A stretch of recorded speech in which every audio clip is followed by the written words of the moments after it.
if I want to consistently make good money in real estate and do this for the rest of my life, you have to be thinking like the marathon runner, not the person sprinting in the Olympics. Now, again, if you're a professional sprinter or sprinting in the Olympics, like there's a ton of time and work that goes into it just for that, 10-second race, let's call it.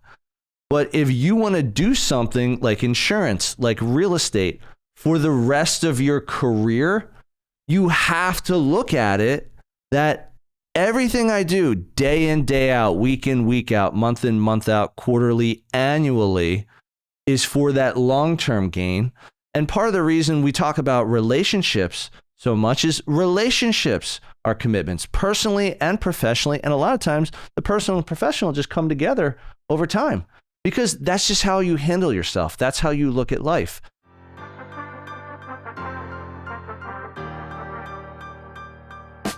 Welcome to the podcast dedicated to real estate, insurance, and building your business.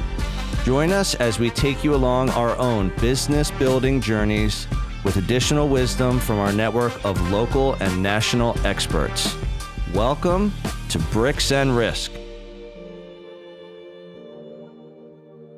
Hey everyone, welcome to another episode of Bricks and Risk.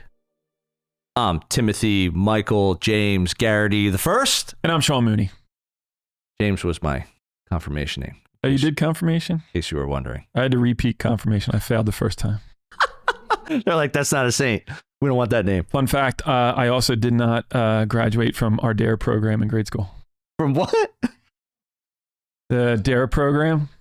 So like the cops come to your school and they... Oh, yeah? Yeah, I failed. Like legitimately failed. How do you fail DARE when you're like 10? I don't remember all the details. I just remember everybody got a certificate except me. They're like, congratulations on your completion, except Sean. That's the only one. Yeah, I was the only one in the class that didn't get a certificate. Well, that explains a lot. And here we are. All right. What are we getting into today? Today, we are going to talk about being committed. Ooh, like relationships? Like this podcast and how we are committed to the podcast and podcasting. Yes. And we will podcast together until death do us part. Till we die. That's the rule. All right, dude, that's a really good thing. I know we have bullets, not the death do us part. We have bullets here. No, I came up with that on my own. I know you did. Let's talk about commitment from a podcast standpoint. Because again, we could start there. We, both married, we're both parents, we run businesses, and we started a podcast about a year ago. A little less than a year ago is the first time we got in the studio. Yeah. We built up our content for the first, 5 to 6 months to get good and also bank a lot of content. So we felt confident about moving forward and saying, hey, if we need to take a month off or if we're not coming up with guests or topics as fast as we would like to, we always have a few months to fall back on. Right. Let's talk about commitment from a podcasting standpoint. Like, give me your take on the commitment involved. On a lot of different levels, commitment is absolutely necessary. Beside the bands that we bought for each other, just to say, yeah, we're committed. Right. Okay. Listen, when you get into this, you have to have a commitment mindset. Totally. You need to. And it can't be, I'm going to commit for a month or 2 or 3. Yep. Because the podcast platform doesn't allow you to see real results in a short period of time. You can't mail it in. So as a platform, it's actually the perfect platform when speaking about being committed. It's true.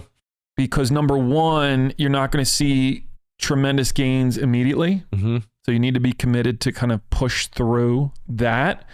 And there also is a requirement of being committed on a schedule. Yep. We have to schedule our times. We have to do it on a weekly, monthly basis. Yep. And staying consistent. So I think all of those different ingredients really come together when we're talking about being committed for the podcast. All right, so that's really awesome. I appreciate you going through all that. Here's another way to look at it. So with commitment in general, commitment helps you stick to your goals during the good times as well as the bad times, which again applies to our businesses. Again, relationships, marriage, parenthood, like this is hard. There's ups and downs. There's peaks and valleys, as I like to call it. In podcasting, here's an interesting thing about podcasting. Like you can DIY it. You can spend very little money and just say, we're just going to set up a camera. We're going to get cheap mics. Don't even need a camera. We're going to do, we're going to set up our phone. Yep. We don't even need mics. Nope. And we're just going to clip it together. There's plenty of tech, apps, AI. There's all sorts of things you can just throw the podcast content into and it spits out a bunch of stuff. Actually, I've seen a new one where AI, you can basically buy an AI bot to host a podcast for you. I believe that. Yeah. And yet the way we do it a little different. Is different. And again, we have guests, you know, we're networking for our businesses. We have family, we have friends. People are like, it's really good. What's the one compliment that you have gotten, which is the same that I've gotten since we started, that consistently comes, you know, to both you and I? My hats. I mean, a lot of compliments on my hats. Aside from the hats and the shirts, like, look at, what is this shirt today? It's got like red thread. Do you know where I got this? I'm going to say you either got it from a Western store in northern Texas or the thrift store 3 blocks down the road. Salvation Army in Manioc. Nice. Yeah, there's a good one around here. Yeah. It's a pretty big store. Yeah. Nice. Either that or Spike's Consignment on Broad Street. I don't know that one. Yeah, it's a good one. Nice. All right. So what's the one thing you have heard about us putting this podcast together? What's the one big compliment? Well, you're putting me on the spot because if I say the wrong answer, that's probably not good. I'll pick you back up. But one that I hear over and over again is the professional look that we have as a finished product when we produce and push out our content. The production quality. Yep. That's a lot of people have said that. Dill, our man, thank you for everything. Dill McGonigal. What's a handle? We got to get a handle. We got to get people. We got to get all the raving fans. Dill, do us a favor. Throw your handle for whatever you want. Instagram. If you like X. Producer / booking agent / throw it down there so people can check you out because he's our boy. Young Junk also helps us. Young Junk, big shout out to Terry at Young Junk. You guys crush it. I think because you and I committed to the quality of the podcast. You and I can spit and talk about things for 30 minutes, 3 hours. I can rap bars. Yeah, we can. But we could do that and do it on an iPhone. Yeah. Not a Droid. If we did on a Droid, you know, it probably wouldn't even work. You'd probably need another phone just to have back 100 million followers instead of 10 million followers. But us committing to that quality up front is the biggest compliment that I get. You know, friends listen, family listens, people in business, you know, people I'm connected with on social media. You know, I'm getting followers from like different parts of the country I know are coming through the podcast. When people compliment us and say, New Zealand. Well, I know you discovered New Zealand. I haven't seen that yet. No, the people, it tells you where they listen from. I don't look at that as much as you do. I'll send you the screenshots. Okay, cool. That'll help folks. I get a lot of people that say the production quality. Oh, so I was right. It is exactly. Yeah. Is very good. And up front, we said, let's find a studio. One, for efficiency. So we're both busy guys. Yeah. In business and in life. Let's find a studio where we show up prepared. We knock out our content. We leave. And then the only other job we have after that is really in the marketing of the content. So we create the topics, you know, schedule the guests, whatever we're doing up front. We complete the content, then we market it. If we did not have a studio, if we didn't have Dill, if we didn't have Terry at Young Junk, we would be doing so much more work. We wouldn't be doing it. We would. To be quite honest, it. I wouldn't be doing it. I don't think I would be doing it. They do all the heavy lifting. They do all the heavy lifting, And this is also why it looks the way it does, but also in the consistency of how often we can do it. Yeah. Because if we were doing all that, like literally, we would not be able to release one a week. And even if we did, we wouldn't be able to market it. They allow us to be committed. They help with our commitment. 100%.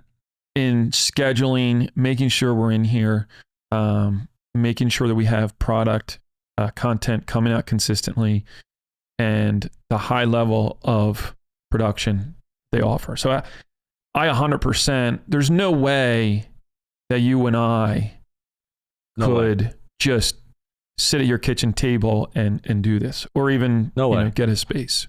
So they do allow us, they help us to be committed to this, to get the content out. 100%.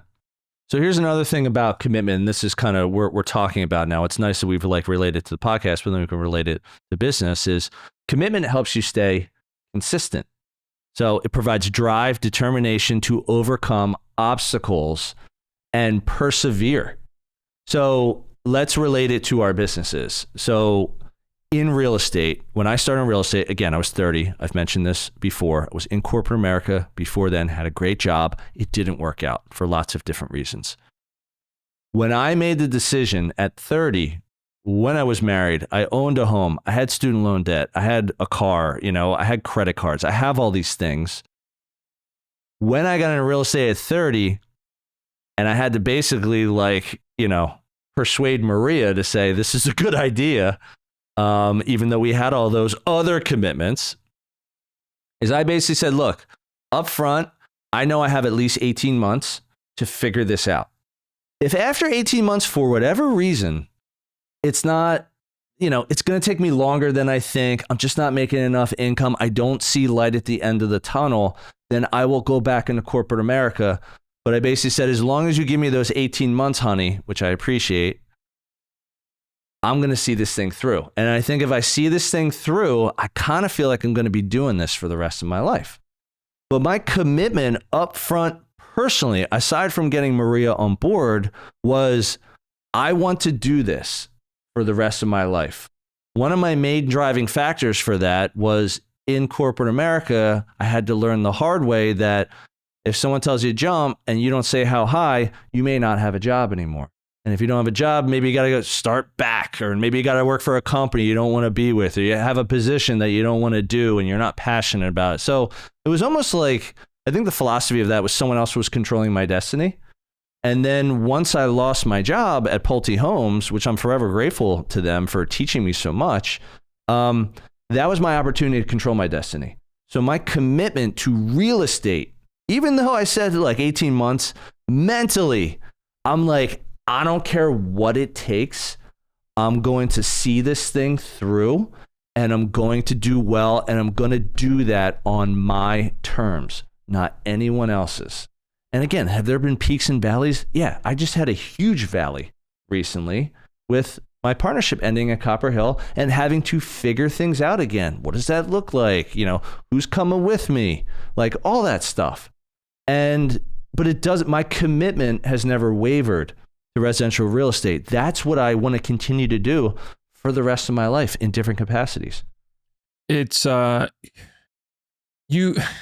don't know how you do it without being committed. Yeah. If you go into a scenario where it's like a defining change, how do you go in with 1 foot in and 1 foot out? Yeah. It almost requires commitment to be, let's just say, to be successful. Yeah. Because anytime you have a change like that, there's always going to be those bumps along the way. And if you're not committed, you make the change and you have these certain expectations that you're going to be here at a certain point. Yep. And then the bumps happen and you're not there. It's easy to turn around and do something else. Yeah, absolutely. So success really demands a level of commitment, much more than anything else. Here's another point that I wrote down in our notes. We do have notes, folks. So just so you know, we're not shooting from the hip on everything. I'm just watching Dylan. Dylan's making hand signals, and he just tells me what to say. Go. You're on. And then we just, we don't have his audio on. So I have the Bluetooth earpiece too, that he's got the feed going. It's like the movie Casino. Yeah. With all of our favorite people, and the guy's counting cards, and he's got the little the sensor, little tapper on his leg. His boy's telling him what the dealer's showing, so that he can cheat. And then they got the cattle prod. Love that movie.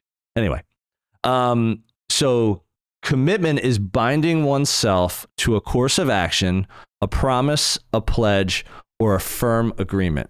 It requires seriousness of disposition, sincerity of decision, and a steadfastness toward its completion.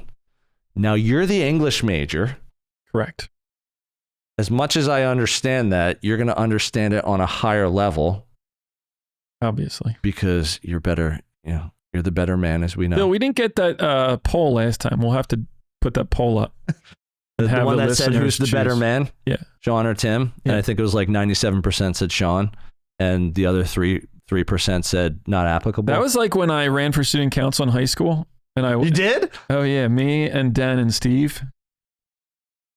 And we actually won, but the school did not. They're like, no. As much as you won, we're going to have to impeach you. Yeah. Before we recognize you're the winner. You're going to go ahead and turn that down on the PA system in front of the entire No, they didn't school. even let us know. The funny thing was I ran into even better. I ran into the woman and I kind of caught her off guard.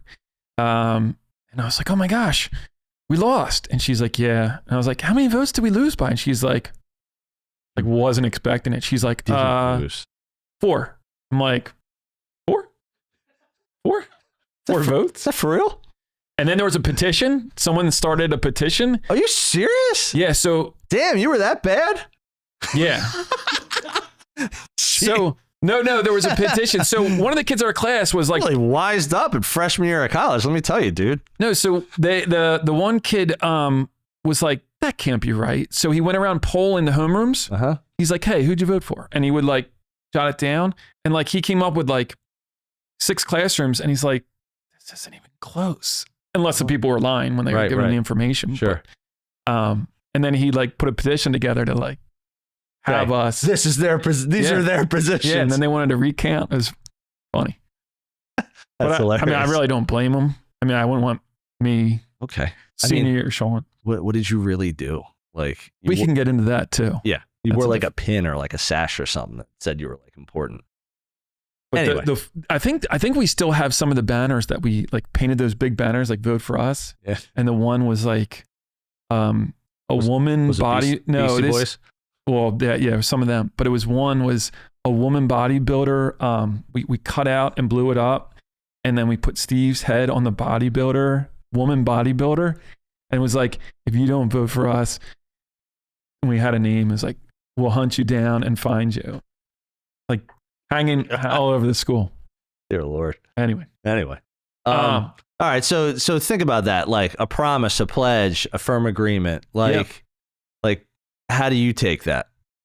On a philosophical level or? Business level. Listen, let's talk about business podcast. It's a definition of commitment. Yep. Right. It's a pledge. You're going to agree either with yourself or with another party that this is the course of action that we're going to take. Yep. And this is the goal that we're striving for.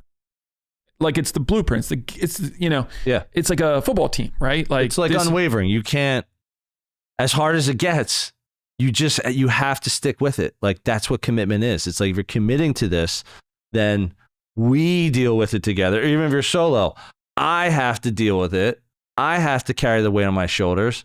Like what was the one quote from the Bob Berg episode with the coach where he said, like, when you lose, you had said, it was like when you win, you make it like all about your team. Yeah. You guys did it. When you lose, you take that loss on your back, on your shoulders. This was my fault. This was my mistake. Yeah.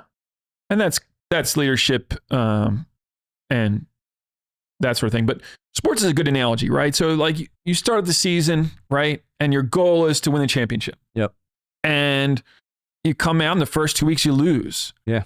You don't deviate from what the team had committed to in the beginning of the season. Yeah, it's a really good analogy. You have to fight through those losses and continue to try and improve, because your goal in the end is to win the championship. I think that kind of like sums up how your take would be and your mindset in shooting towards that goal. Hey everyone, this is Tim, your favorite Bricks and Risk co-host. But don't tell Sean. I hope you're enjoying this episode, and I'll get right back to it in a moment. Our audience grows through word of mouth, so if you would please take a moment of your time and give us a review on the platform you're on, that would be fantastic. Please also help spread the B&R word by sharing your favorite episode with a friend. We greatly appreciate your time and trust. Now, back to the show. One thing I've always said to a lot of people in residential real estate, so like when agents would come into our brokerage, again, there was like usually like an orientation, there was one-on-one mentoring, there was annual planning, like there's all these levels where we get to sit down one-on-one, sometimes in a group setting, and really talk about, you know, what they're doing, like what the plan is, like getting this done. And one thing I would always say to people who are new, even if you were only doing this for like 2 years and you've had mild success, you're like, why is it mild? Like, I don't understand. One thing I would say is it's a marathon, not a sprint. Like, it was always a very good analogy because it's not about short-term gains. The short-term gains will happen, but if you don't commit to a long-term plan, those short-term gains will vanish. You'll have a couple, you'll get lucky. You know, a client walks into an open house, your cousin wants to buy $1 million home. Like, there's all these things that can happen. It'll just happen. It's like circumstance. It's coincidence. There's lots of reasons. Maybe it was marketing too. But if you don't look at it like a marathon, like if I want to consistently make good money in real estate and do this for the rest of my life, you have to be thinking like the marathon runner, not the person sprinting in the Olympics. Now, again, if you're a professional sprinter or sprinting in the Olympics, like there's a ton of time and work that goes into it just for that, 10-second race, let's call it. But if you want to do something like insurance, like real estate for the rest of your career, you have to look at it that everything I do day in, day out, week in, week out, month in, month out, quarterly, annually is for that long-term gain. And part of the reason we talk about relationships so much is relationships are commitments, personally and professionally. And a lot of times the personal and professional just come together over time because that's just how you handle yourself. That's how you look at life. And, we have friends from when we were little kids. We have friends that we met in high school, as you were just talking about. We have friends that we met in college, in the business world. And again, if you're committed to the important people in your life, you will be friends until you're not here anymore. Like marriage is a commitment. Like all these things are commitments because you have that belief. Like I don't care how hard this friendship gets. I don't care how hard this client gets. I don't care how hard this industry gets. I'm going to plow through and I'm going to pivot and adapt and change where I need to get into where that current environment is. But you're never wavering. You're never saying like, I just can't do this anymore. I can't do it. Because if you do that, the commitment is gone. And then once that's gone, you may not have a business or a career anymore. You probably have to do something else, which there's nothing wrong with that. Yeah, it would have to be a pivot at that point, right? And finding something that you enjoy or love or like, something that brings you, some sort of different level of satisfaction. Yep. In doing that. Yeah, absolutely. So one other thing I wanted to talk about too, again, this is a very philosophical episode. Besides that weird example you made of that student council poster with a woman bodybuilder and your boy's head on it. Steve. That was a little strange. Yeah. Pull-ups. Let's talk about... it's actually Frank's brother. Is it? Yeah. Oh, that's cool. Frank Palapoli. Nice. What's up, Frank? I just met you the other week. Great guy. So let's talk about, do you think commitment is a self-fulfilling prophecy? That's like super philosophical. Yes, it is. It is. All right. Tell me why. Well, it doesn't allow for the alternative. It's true. That's a really good way to put it. I mean, it's so easy. See you later, folks. Episode's over. Thanks for tuning in. Right? If you're committed to the goal, either A, you're going to be working towards that goal, or you're going to hit the goal. It's true. It doesn't allow for you. Then if you stop, then you're not committed. Yeah. It's like the Chinese handcuffs. Like you're stuck. Yeah. There's nowhere to go. It's true. One reason, again, trying to not be too philosophical, but that was like a proverb, using the hand. Very wise. Is you have the courage. So I think when you commit, let's keep it on the business sense now, because we're talking about real estate, we're talking insurance. It's the same thing. Like when you got into insurance, you weren't making a lot of money up front. Well, the rips are so low. They're so low, and you had to put in your time. It's like, and that's why people really don't do what I did. Right. Because the commissions, are 10% on a $2,000 account. Yep. Like, unless you go in thinking like, all right, this is a 5-year build. Yep. Where are you? Yeah. You can't write enough accounts to be like after year 1, like, oh, I got this. I'm made in the shade. Yeah. It just doesn't happen. Yeah. And so as much as the podcast is the vehicle that requires that commitment, insurance is the exact same thing. As is real estate. Real estate's a little different because you could hit a banger 1 year and make enough commission to be 1 year's worth of commission. Unlikely, but you could. Unlikely. And that's not going to sustain. You work in Beverly Hills. Yeah. Which we are going to have. Mauricio? No, not Mauricio. Maybe he'll come on. Altman. Yeah, we'll get you. We'll have Josh. Josh will be appearing shortly. But it's if you want that real estate career to be successful, you need to be dedicated. You need to be doing it day in, day out. It's not. I mean, is there any business that's? Well, yeah. I mean, here's the thing. I'm going to give 2 quick examples that relate to both you and I that hopefully will hit this point home. So again, when I got into corporate America, it was kind of linear. Like I was making money, getting better, my bonus grew or I got a raise or whatever. More experience. Yeah. And then I even got to a point at Pulte where they were like, we want to take you to the next level, but you got to move. Yeah. And that was one of the reasons why it didn't work out. So it's like, it's linear. Then when I made the decision, okay, honey, I'm going to get into real estate for our family. And, I have no idea how much I'm going to make. And my first year in real estate, I love telling this story. I was 30 years old. I made $15,000 and I was working 50 to 60 hours a week. So again, that's not linear. Like that was my commitment to what I was doing. I was okay. I didn't like that I made $15,000. That's like, I'm like going into debt. Won't even pay the beer tab. Yeah, exactly. My second year, I tripled that. So again, I made about 45. And it's like, it's still like less than half of what I was making 2 years prior.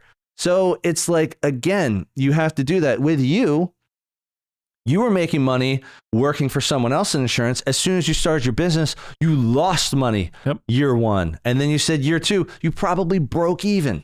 Maybe you made a couple G's. That's after putting the money in. After putting the money in. So then like we've both had those instances professionally because we were committed to building businesses. Like we said, all right, if we're going to do this, like if you're going to do it in insurance and I'm going to do it in real estate, like this is what we have to do. Like the Zach Torres episode, you have to sacrifice. Yeah. You have to learn to sacrifice. Bradley's episode, when we were talking about insurance guys, it's like a slingshot. Sometimes you got to propel yourself backward in order to go forward. 2 steps back, 1 step forward. There's lots of sayings. There's lots of examples where people say you have to go back to go forward sometimes. And that's true. And we're both examples of that. Like we've realized success in our industries as entrepreneurs, primarily because we were committed to the cause.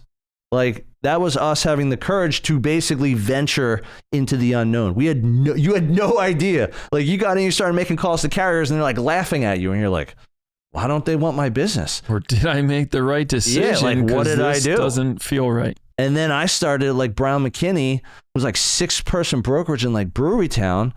And like, I'm not learning anything about like how to market as an agent. Like, but that's not what I went there for. I was like, I'm going to teach myself how to market. I want to learn, why are they working with investor clients? Like, why are their clients flipping homes? Why are their clients buying and fixing and holding? Like, why are they converting buildings? Yeah. Why are they buying land? Why are they doing those things? And that was the value I saw in Brown McKinney. But I was like, hey, I'm not going to make any money off of learning. Like, I'm upping my game so that when I'm ready to do it, now 15 years later, I flip homes, I buy building, I look at land. Like, that's a part of my business because I've earned that right. It took a long time to figure that out, but because I was committed to that part of my business day one, it really has worked out. It's a learning process. Totally. And your hope is that along the way, you gain knowledge, implement that knowledge, and grow a business, grow your income, and lead to better things down the road. Totally, man. Here's one thing I had in here too, another note, that it was like, when you go through the unknown, it's allowing you to learn.